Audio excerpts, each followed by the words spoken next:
Normalement, donc, l'espace de l'art, l'espace de la création,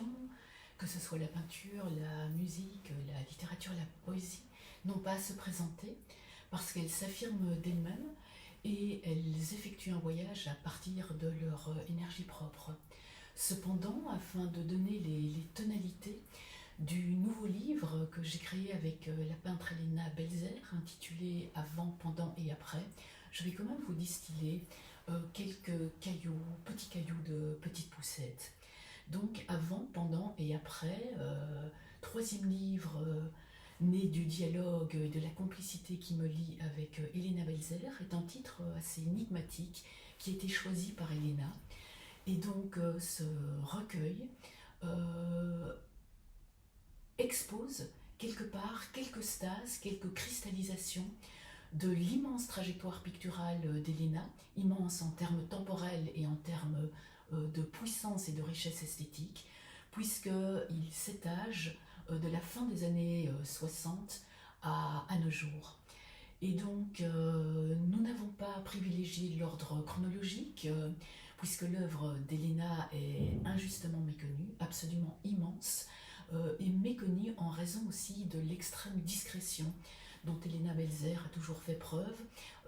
parce que c'est une espèce de ligne éthique, de cohérence esthétique, que de se soustraire à toutes les modes, à toutes les tendances, et aussi à l'espace du veau d'or de l'empire du spectacle. Et donc plutôt que d'aborder un ordre chronologique, puisque la masse, je vais dire, des créations d'Elena est absolument énorme et se caractérise par des bifurcations de style, par d'exploration de nouveaux langages picturaux, plutôt que l'ordre chronologique, nous avons choisi des entrées, des motifs qu'elle retravaille parfois des années après, tels que, bien sûr, la lisière de l'écriture et de la peinture, la question de l'ailleurs, ailleurs géographique mais ailleurs métaphysique, la question de l'abstraction, la question de la titubation de la figuration, d'autres motifs ou d'autres entrées ont pour nom la géologie, la poétique de la voix, V-O-I-E,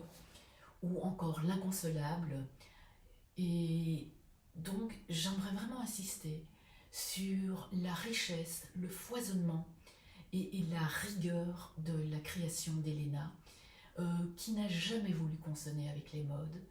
qui s'est toujours tenue dans un silence qui est tout en miroir avec la quête d'infini qui traverse son œuvre. Et donc j'aimerais aussi avant tout remercier Daniel van der Gucht, Pierre-Yves Soucy, Pilar Aldea, sans lesquels l'aventure n'eût pas été possible, et remercier surtout Elena Belzer de faire preuve depuis tant d'années d'une obstination dans la recherche de possibles picturaux, sans jamais pactiser avec l'air du temps,